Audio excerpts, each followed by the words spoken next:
Hello everyone, I'm Bruce Petrov with Home Maintenance Solution, better known as Ask Handyman Bruce. Today I'm going to show you guys how to scribe a piece of trim against like a brick wall like this, or something else that has an odd shape.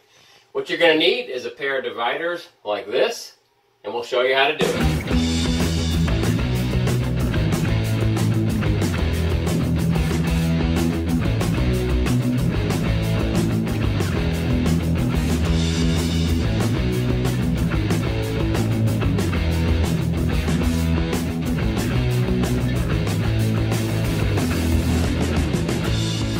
Okay, so the first thing we need to do is hold our board up. Now I've cut it to rough length.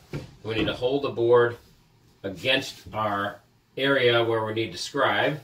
And then we're going to take a pair of dividers and set it for the widest gap here. So now if I set it for the widest gap and I come down here, that is if I don't get the pencil stuck behind it, that would be bad. Widen it just a little bit here. If I come down on the face of this, that's going to push it out to match the shape of the brick.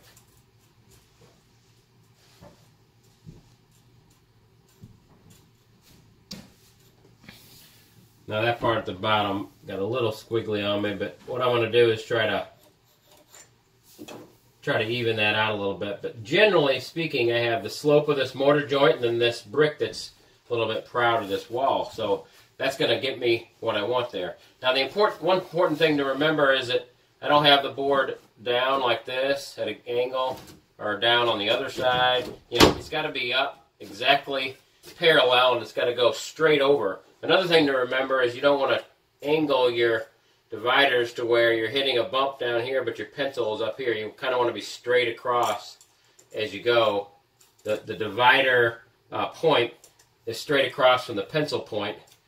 As you're going up, you're keeping it to where they project straight across at a perpendicular angle to the wall.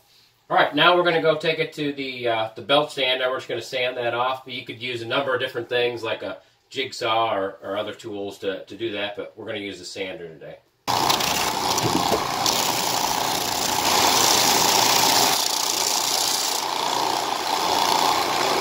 All right, we've taken that down to the pencil line. Just going to hit it with a little sandpaper here. Now we'll see how it fits. So now again we're going to be parallel with our next board. Slide it over. And you can see now we have a fit on the board that matches the shape of the brick. So that's how you do that. If you're watching on YouTube, please subscribe by hitting the little logo up in the corner, and you'll get notified when we release new videos. We'll love to see you and hear from you.